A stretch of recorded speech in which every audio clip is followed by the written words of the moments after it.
The air inside Belrin's grand hall hung still and thick, a tapestry stitched from 70 years of undisturbed dust and the faint, sweet decay of forgotten jasmine. Sunlight, fractured by grimy panes, painted stripes across the wide planked cypress floor, illuminating motes that danced in the heavy quiet. At the center stood a monumental grandfather clock, its dark mahogany casing carved with intricate, almost menacing floral patterns, standing sentinel. Its pendulum had ceased its rhythmic swing decades ago, its hands frozen at 2:45, a silent testament to a moment lost to time. Yet within its stillness lay a weight, an unspoken promise that within its silent depth something profound, something long buried, awaited discovery. Before we continue with the story of Belle Reverne and the secrets it held, take a moment to consider the echoes of the past that linger in forgotten places. The year was 1935, and Arthur Finch, a man whose youth had been weathered by the Great Depression, found himself standing amid the decaying grandeur of Belle Reve, a Louisiana plantation he had inherited from a distant, almost mythical great-aunt. The estate, nestled deep within bayou country, sprawled as a testament to a bygone era, its once proud columns now peeling, its vast fields choked with wild cane and Spanish moss. The air hung perpetually humid, heavy with the sense of damp earth, decaying leaves, and the distant earthy perfume of cypress swamps. Arthur, a practical man by nature, saw only the immense task of restoration, a burden that felt heavier than the humid air itself. Yet the clock in the main hall, a silent, imposing monolith, drew his gaze again and again. It wasn't merely old, it felt ancient, imbued with a presence that transcended its function. Its face of tarnished brass bore no maker's mark he could discern, only the frozen hands, perpetually stuck.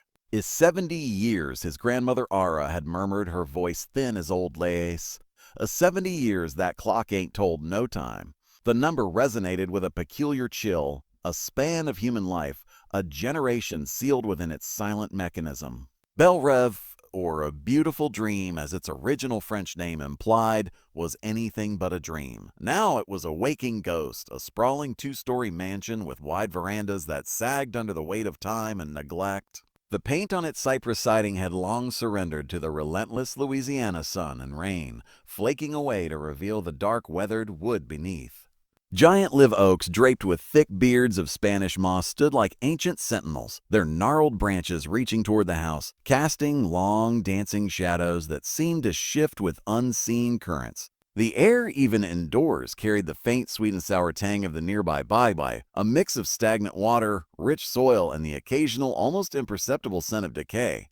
Arthur had arrived in late spring, the heat already a suffocating blanket pressing down on everything. He'd left the bustling, desperate streets of New Orleans, where the Depression had bitten deep, for this isolated inheritance, a place he'd only heard whispered about in hushed tones by his grandmother. She was a woman of quiet strength, her skin like worn leather, her eyes, though clouded by age, still holding a sharp, knowing glint. Ara had lived her entire life in the shadow of Belle Reverne, always in the small, weathered cabin a mile down the dusty road, a cabin that had once been part of the sprawling quarters for the enslaved. She spoke little of the plantation's past, her words often trailing off, her gaze distant as if seeing ghosts in the humid air. A Belle Reve, she'd said, her voice raspy as Arthur prepared to leave for the estate, it was a place of grand illusions. "Arthur, don't let its faded finery fool you." He noticed the faint, almost imperceptible scent of old wood and something else, something metallic and faint, clinging to its surface. He tried every conceivable method to open the hidden panel Ara had alluded to. He pressed, he twisted. He ran his fingers along every seam and joint, searching for a latch, a button, a secret mechanism. The clock, however, remained stubbornly closed, a silent challenge. Its ornate brass face, with its Roman numerals and delicate frozen hands, seemed to mock his efforts. He even tried to pry at the seam with a thin knife, but the wood was too old, too brittle, and he feared damaging the antique. "It's like it's part of the house itself," he muttered to himself one sweltering afternoon, wiping sweat from his brow. The silence of Belle Reve was profound, broken only by the distant buzz of insects and the occasional creak of old timber settling. The isolation was absolute, amplifying his growing fixation. He felt a strange connection to Clara, the woman who had sealed it. What could have driven her to such an act? What secret was so potent, so dangerous that it needed to be locked away for 70 years? He returned to Ara's cabin a few days later, the question burning on his tongue. He found her on her small porch shelling peas, her movements slow and deliberate. The air was thick with the smell of damp earth and blooming honeysuckle. "Grandma," he began, "about that clock. You said Clara sealed it. Did she ever say why?" Ara paused, a pea pod held delicately between her gnarled fingers. Her gaze drifted past Arthur toward the distant shimmering heat haze above the fields. Clara, she was a strange one, even for a Thorne. Always had a fire in her, even when she tried to hide it. After the war, after everything, she changed. Like a storm had passed through her soul and left nothing but quiet devastation. But the clock, Arthur insisted, his voice tinged with impatience. Ara finally looked at him, her eyes holding a depth of sorrow he couldn't quite fathom. Ishi said it was to keep time from moving, to hold a moment, she said, a moment that should never be forgotten, but could never be spoken. She shook her head slowly. She spent days on it, Arthur. Locked herself in that hall, wouldn't let nobody near. When she came out, her eyes were red, but her jaw was set, and that clock, it was silent ever since. Arthur felt a shiver despite the heat, a moment that should never be forgotten, but could never be spoken. The words echoed in his mind, painting a picture of profound grief and a desperate act of preservation. He thought of the small scratch he'd noticed on the clock's base. It wasn't a random mark. It was a tiny, almost imperceptible cell carved into the wood, barely visible unless you knew to look for it. He hadn't paid it much mind before, dismissing it as an old imperfection. Now it seemed to glow with significance. An L who was L. He returned to Belle Reve with renewed purpose. He examined the clock again, this time with a magnifying glass he'd found in the dusty library. The L was indeed there, finely etched, almost hidden by the grain. He ran his finger over it, a strange sense of connection to the past washing over him. He then noticed something else, something he'd missed before. Near the top of the clock, just beneath the ornate pediment, was a tiny, almost invisible pinhole. It was so small, so perfectly blended with the wood, that it was nearly impossible to spot. He remembered a story Ara had once told him about Elias Thorne, Clara's father, a man known for his meticulousness and his love for intricate puzzles. He had a collection of tiny, almost needle-like tools for repairing delicate mechanisms. Arthur went back to the library, rummaging through old drawers and forgotten boxes. He found a small, velvet-lined case, and inside, a set of delicate watchmaker's tools. Among them was a slender, almost hair-thin steel probe. He returned to the clock, his heart thumping with a mixture of anticipation and dread. He carefully inserted the probe into the pinhole. There was a faint click, barely audible, above the thrumming of his own pulse. The hidden panel, the one he had searched for so diligently, sprang open with a soft, almost apologetic sigh of old wood. A wave of musty, ancient air, thick with the scent of dried paper and something else, something faintly floral and melancholic, wafted out. Inside, nestled on a bed of faded velvet, were three objects: a leather-bound journal, its pages yellowed and brittle, a small, tarnished silver locket, intricately engraved, and a single-pressed dark red rose, its petals fragile as butterfly wings. Arthur reached in, his fingers trembling slightly, and carefully retrieved the journal. The leather was cool and smooth beneath his touch, the paper rustling softly as he opened it. The first page bore a name written in elegant looping script. Clara Thorne, Belle Reve, 1858. Arthur carried the journal to the library, the only room in the house that still felt somewhat habitable despite the dust and the pervasive scent of decay. He settled into a worn leather armchair, the journal resting heavily in his hands. The light filtering through the grimy windows was dim, casting long shadows that danced with the dust motes. He opened the journal again, the brittle pages crackling softly. Clara Thorne's elegant script filled the pages, faded but still legible, a voice from 70 years ago reaching out across time. The early entries painted a picture of a young woman, intelligent and observant, living a life of privilege on a grand Louisiana plantation in the late 1850s. Clara wrote of her studies, her piano lessons, the social calls, the endless summer days filled with the drone of cicadas and the scent of magnolia. She spoke of her father, Elias Thorne, with a mixture of reverence and fear. He was a man of immense presence, a patriarch who ruled Bellerive with an iron will, his word law. Clara's mother, who had died when Clara was young, was mentioned only in passing, a faint memory. August 12, 1858. Papa returned from New Orleans today. He brought me a new book of poetry, but his eyes held that familiar, distant look. He spoke of cotton prices and the need for more hands. The heat is stifling. Even the air feels heavy with unspoken things. Clara's entry slowly began to shift, revealing a growing unease beneath the veneer of plantation life. She wrote of the enslaved people not as property, but as individuals. She observed their quiet resilience, their songs, their sorrows. She spoke of Lena, a young woman of her own age who worked in the main house. Lena was described with quiet admiration. Her grace, her intelligence, the way she carried herself with a dignity that seemed to defy her circumstances. October 5th, 1859. Lena was ill today. Papa sent for the doctor, which surprised me. He usually leaves such matters to the overseer. But Lena, she has a quiet strength about her, a spirit that even Papa seems to acknowledge, though he would never admit it.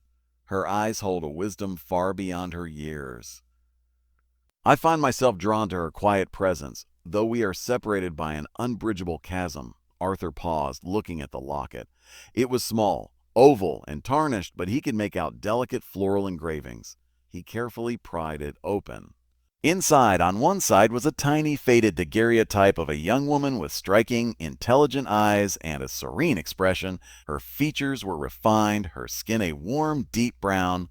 On the other side, a lock of dark, tightly coiled hair was preserved under a thin sheet of glass. This, he knew, must be Lena. The L on the clock, the pressed rose. It was all for her. He returned to the journal, his heart heavy. The entries continued, detailing the subtle shifts in the household, the unspoken tensions. Clara, it seemed, was becoming increasingly aware of the hypocrisy and cruelty that underpinned her privileged existence. March 20th, 1860. Papa has been spending more time in the quarters. He says it is to oversee the new planting, but I see the way Lena avoids his gaze, the way her shoulders are often hunched.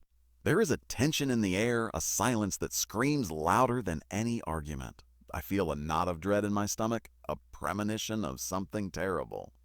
The journal then chronicled Lena's pregnancy. Clara's entries became more frantic, filled with a desperate, impotent rage. She wrote of her father's cold denial, his absolute control, his refusal to acknowledge the truth that was becoming increasingly evident. The child Clara realized with horror was Elias Thorns. July 1st, 1860. It is true, Lena is with child, and Papa. He denies it with a vehemence that chills me to the bone. He says it is a lie, a fabrication. But I see the truth in Lena's eyes, in the way she carries herself, in the way Papa avoids her gaze. My heart aches for her. What will become of her, of the child? The entries grew darker, detailing Elias's decision to sell the child once it was born. Clara's pleas, her arguments, her desperate attempts to appeal to her father's humanity were all met with a cold, unyielding resolve. Elias saw only a problem, a stain on his reputation, a complication to be removed. November 15th, 1860. The child is due soon. Papa has made arrangements. He will sell it, sell his own blood. I begged him. I pleaded. I wept. He looked at me with eyes colder than winter ice. He said it was for the good of the plantation, for the good of our name. He said it was a necessary evil, necessary evil, necessary evil. My soul recoils from his words. I feel a profound shame, a complicity in this horror, even though I am powerless. Arthur felt a chill that had nothing to do with the humid air. The sheer casual cruelty of it, laid bare in Clara's elegant hand, was sickening. He looked at the locket again, at Lena's serene face, and then at the pressed rose, its dark petals a symbol of a love, a life crushed before it could fully bloom. The weight of the past, of the specific terrible past, settled on him like a shroud.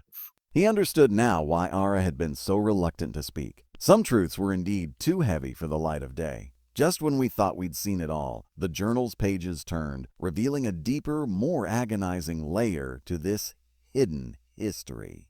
The journal entries continued, each word a hammer blow to Arthur's conscience. Clara's writing, once elegant and composed, became increasingly agitated, reflecting the turmoil within Bellerive and within her own soul. The year 1861 dawned, bringing with it not only the birth of Lena's child, but also the ominous rumblings of the Civil War. January 22nd, 1861. The child was born last night, a boy. He is beautiful, with Lena's eyes but Papa's mouth. Lena held him for but a few hours. Her cries, "They haunt me." I tried to intervene, to offer to raise him myself to keep him here. Papa merely laughed, a cold, hollow sound. He said it was already done. The buyer was a man from Mississippi, a planter named Davies. He left with the child before dawn. Lena, she is a ghost. Her spirit, once so bright, has been extinguished. I feel a profound, suffocating guilt. I am a coward. I did nothing. Arthur closed his eyes, picturing the scene. The new mother, her child torn from her arms, the cold indifference of Elias Thorne, the helpless despair of Clara. The locket with Lena's image felt heavy in his palm. He imagined the small pressed rose, a silent witness to this unspeakable act. The sheer brutality of it, the casual destruction of a family, was almost too much to bear. He sought out Ara again, the journal clutched in his hand. The old woman was sitting on her porch, staring out at the fields, her face a road map of ancient sorrow. The air was thick with the scent of rain, a storm brewing in the distance. Grandma Arthur's voice was hoarse. Horrid. About Lena, about the child. Ara turned slowly. Her eyes, though dim, held a piercing intensity. So the clock finally gave up its ghost. Did it? Clara always knew it would one day. She gestured to the empty chair beside her. Come sit. There's more to that story than Clara could ever write down. Arthur sat, the journal still open to the entry describing the child's sale. She wrote that Elias sold his own son, his own blood. Ara nodded, a slow, deliberate movement. Elias Thorne was a man who valued his name, his reputation, above all else. A child born of a slave woman, a child that carried his features. That was a stain he couldn't abide. He saw it as a weakness, a challenge to his authority. She paused, her gaze hardening. Elena, she was his daughter too, you know. Not just his property, his blood. But he never saw her that way. Never. Arthur stared at her. Elena was Elias's daughter, Clara's half-sister. Ara's gaze hardened. Her mother, a woman named Adeline, was brought here from Virginia. Elias took her when she was barely a girl. Lena was born soon after. Clara knew, she always knew, deep down. That's why she felt such a kinship with Lena. Such a torment when her father did what he did. A new layer of horror settled over Arthur. The incestuous cruelty, the double betrayal, and the child, Lena's son. What happened to him? Ara's voice dropped to a whisper, filled with a pain that 70 years had not dulled. He was sold south to a sugar plantation in the Delta, never heard of again. Lena, she never recovered. She moved like a shadow after that. The light went out of her eyes. She stayed at Belle Reve, but she wasn't truly there. She just existed. And Clara? Arthur asked, thinking of the journal, of her desperate, futile pleas, bold plea. Clara tried to make amends in her own way, Ara said, her voice laced with a bitter understanding. She would sit with Lena, read to her, try to bring a flicker of life back to her eyes. But it was too late. The wound was too deep. And then the war came, and everything changed. And yet nothing truly changed for Lena. Ara paused, her gaze distant, lost in the past. Well, I remember Lena. She was a quiet woman, but she had a spirit, a fire. She loved to sing, soft, low spirituals that would make your heart ache. After the boy was taken, she stopped singing. She just faded. She died a few years after the war, a quiet death like a candle flickering out. They buried her in the old slave cemetery under a weeping willow. No headstone, just a mound of earth. And you, Grandma? Arthur asked, a sudden realization dawning on him. You speak of Lena as if you knew her intimately. Ara's eyes, ancient and knowing, met his. A profound silence descended, broken only by the distant rumble of thunder. I knew her, Arthur, better than anyone, because I was there. I was born on this land, just like Lena. And I was there when the child was taken. I was there when Lena died. And I was there when Clara sealed that clock. Arthur felt a jolt. You were there? But how old were you? Ara offered a faint, sad smile. Old enough to remember. Old enough to understand. Bold enough to understand. Old enough to carry the weight of it all these years. She looked at the journal in his hand. Clara, she tried to do right.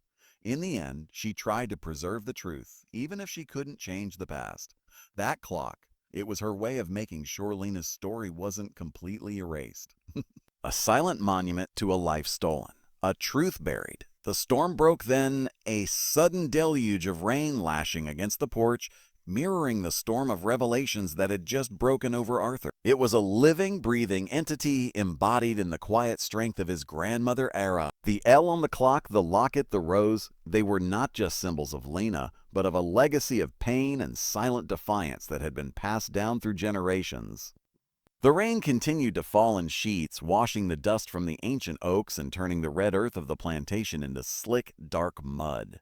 Inside Ara's cabin, the air was heavy with the scent of damp wood and the unspoken weight of generations. Arthur sat stunned as Ara continued to speak, her voice a low, rhythmic murmur against the drumming rain. "Clara, she was a good woman in her heart," Ara began, her gaze fixed on the rain-streaked window. "But she was a thorn, and the thorns, they had a way of seeing the world only through their own eyes. She saw the injustice, yes, but she was trapped, just like Lena was. Trapped by her name, by her station, by the very house she lived in. Yes, she wrote in her journal about her guilt," Arthur said, his voice barely above a whisper. "About being a coward. And she was right to feel it," Ara replied, her tone devoid of judgment, merely stating a fact. "We all carry our burdens, Arthur." Hers was the burden of silence, of complicity. But after the war, after the world turned upside down, she found her own way to fight back, to speak a truth that had been silenced. Ara recounted the days following the end of the Civil War, the chaos and uncertainty that swept through the South. Belle Reve, like many plantations, was a shadow of its former self. The enslaved people, now free, began to leave, seeking new lives, new beginnings. Lena, however, remained. Her spirit, broken by the loss of her child, found no solace in freedom. She stayed, a quiet, almost spectral presence moving through the decaying house and fields. Clara watched her, Ara explained. Watched Lena fade away day by day. And I think in those quiet moments, Clara understood the true cost of her father's cruelty, not just the loss of a child, but the destruction of a soul. It was then, in the desolate aftermath of the war, that Clara conceived of her defiant act. She spent weeks preparing. She meticulously transcribed Lena's story, not just from her own journal, but from conversations she'd had with Lena, from the fragments of memory Lena had shared in her moments of deepest despair. She wrote of Elias's true nature of the child, of the locket and the pressed rose, symbols of a life stolen. She knew the truth would be buried, Ara said, all forgotten, twisted by the thorns who would come after. So she decided to hide it, not to destroy it, but to preserve it. To make sure that one day someone would find it and Lena's story would finally be told. Arthur looked at the clock, now a symbol of both profound cruelty and desperate hope. She sealed it for 70 years. Why that specific number? Era smiled faintly, a sad, knowing smile. Well, 70 years is a lifetime, Arthur. It's enough time for the dust to settle, for the old lies to crumble. It's enough time for a new generation to come along, a generation that might be ready to hear the truth, to bear its weight. Clara, she was a visionary in her own way. She knew that some truths need time to ripen to become undeniable. Arthur then asked the question that had been burning in his mind since Ara's earlier revelation. Grandma, you said you were there. You knew Lena. You were born on this land. Who are you to Lena? Ara's gaze met his, unwavering. The rain outside softened to a drizzle, and a sliver of weak sunlight broke through the clouds, illuminating the fine lines etched around her eyes. Elena was my mother, Arthur. The child Elias Thorne sold, that was my older brother. I was born 2 years later after the war had already begun. Elias never acknowledged me either. He just tolerated my presence. My mother, Lena, she was already broken by then. She couldn't protect me. But Clara did what she could. She made sure I was cared for, that I learned to read, that I knew my mother's story, even if I couldn't speak it aloud.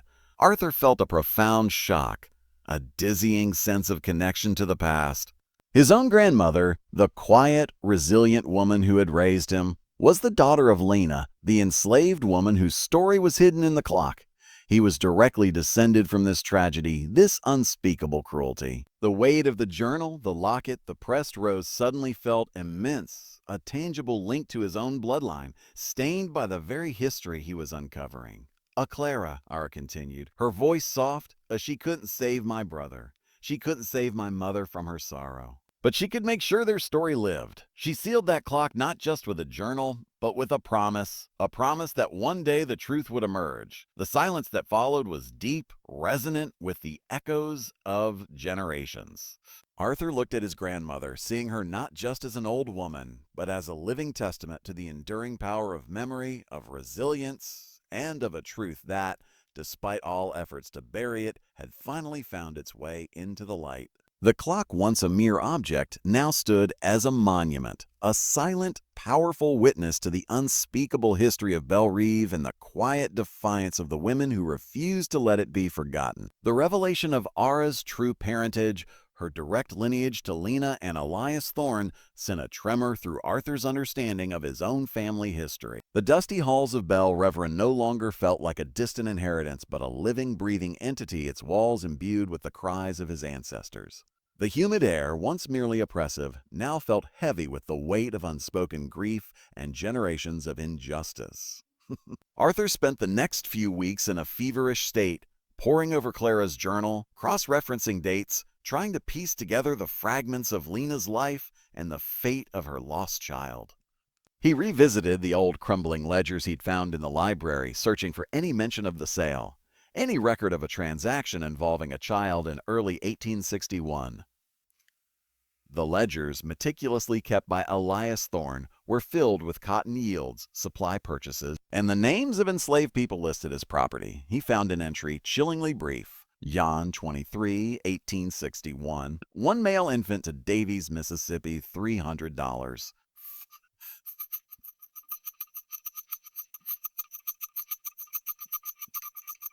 He also began to question Ara more deeply, gently probing her memories. She spoke of Lena's quiet despair, her refusal to leave Bellerive even after emancipation, as if rooted to the very soil that had witnessed her greatest loss.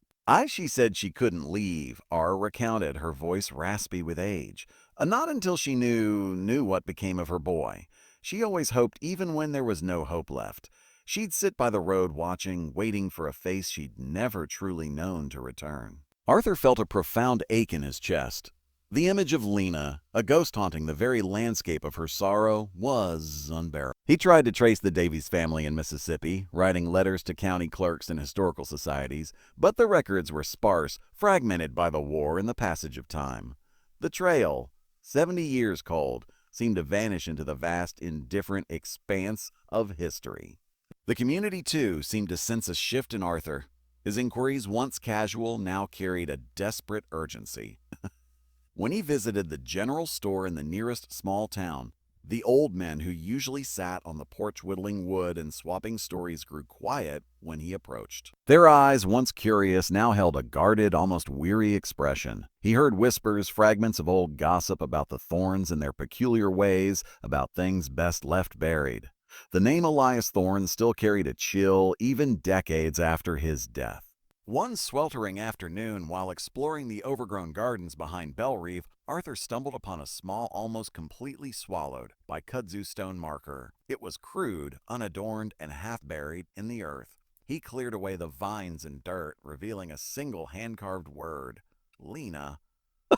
Below it, a smaller, almost illegible inscription. My heart, my hope. He knew instinctively that this was Lena's grave, a secret marker placed by Clara, perhaps in the dead of night, after Lena's quiet passing. The pressed rose from the clock, he realized, was likely from this very spot.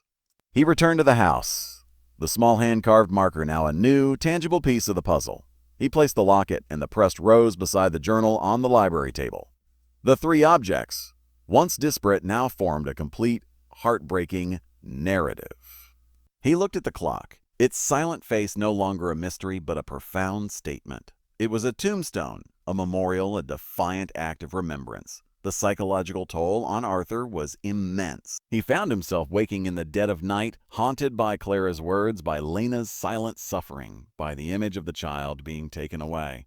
The oppressive heat of the Louisiana summer seemed to amplify his unease, making the air thick with the ghosts of the past. He felt a growing sense of responsibility, a burden to ensure that this story, once hidden, would never be forgotten again. He was no longer just an heir, he was a custodian of a terrible truth. He spoke to Ara about the grave marker, She nodded slowly, her eyes filled with a familiar sorrow. Thoreau. Clara, she did what she could. She couldn't save them, but she could remember them. That was her penance and her promise. But what about the child? Arthur asked, his voice raw. Did anyone ever try to find him? Did Lena ever have any hope? Lena ever have any hope?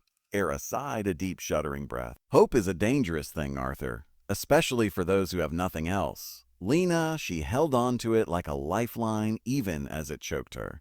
After the war, when the world was supposed to be new, a few of the freedmen, they tried to help her. They sent word, they asked around. But the Delta was a vast place, and a child sold young. They vanished like smoke in the wind.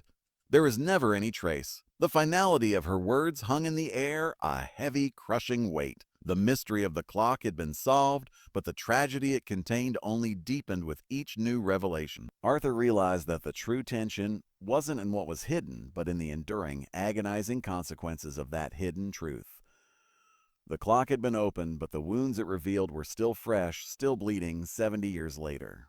The oppressive humidity of late summer pressed down on Bellerive, making the air thick and still, a perfect stage for the final, devastating act of this long unfolding drama. Arthur, now fully immersed in the plantation's dark history, felt the weight of it in every breath. He had exhausted all avenues in his search for Lena's lost child. The records were too sparse, the trail too cold. The silence of the past was absolute on that front. He sat with Ara on her porch, the setting sun painting the sky in hues of bruised purple and fiery orange, reflecting the turmoil within him.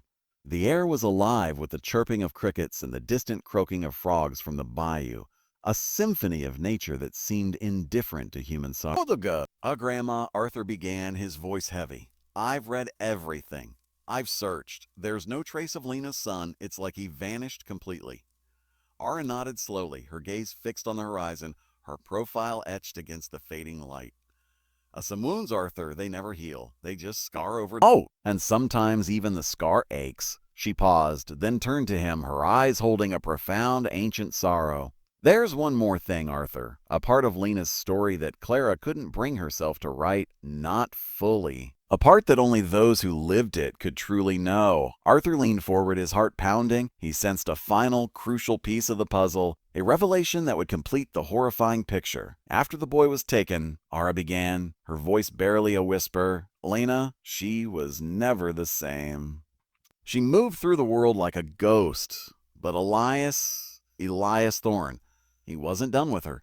He saw her brokenness, her despair, not as a reason for pity, but as a new form of control. Arthur felt a cold dread creep up his spine. What do you mean? I kept her close, Ara continued, her voice gaining a quiet intensity. I made her his personal maid, his shadow. He would have her serve him day in and day out in that very house. He would make her watch him, serve him, as if to remind her of her place, of her loss, of his absolute power over her. It was a cruelty far worse than any whip. It was a slow, agonizing torture of the spirit. Arthur gasped, a sound caught in his throat. The image of Lena serving the man who had stolen her child, forced to endure his presence, his casual indifference. It was a torment beyond imagination. It was a psychological prison, a daily reminder of her powerlessness. And he would speak of the boy, Ara added, her voice trembling slightly. Not to her directly, but within her hearing. He would talk about the good price he got, about how the boy would make a fine field hand one day. He wanted her to hear it. He wanted her to suffer. He wanted to break her completely. The true nature of Elias Thorne's cruelty, Arthur realized, was not just in the act of selling his own son, but in the prolonged sadistic torment he inflicted upon Lena afterward. It was a calculated, deliberate destruction of a human soul, a testament to the depths of his depravity. Clara in her journal had hinted at Elias's coldness, his control, but she had shielded herself, and perhaps her readers, from the full, brutal extent of his psychological warfare. Elena endured it, Ara said, her voice filled with a quiet reverence for her mother's strength.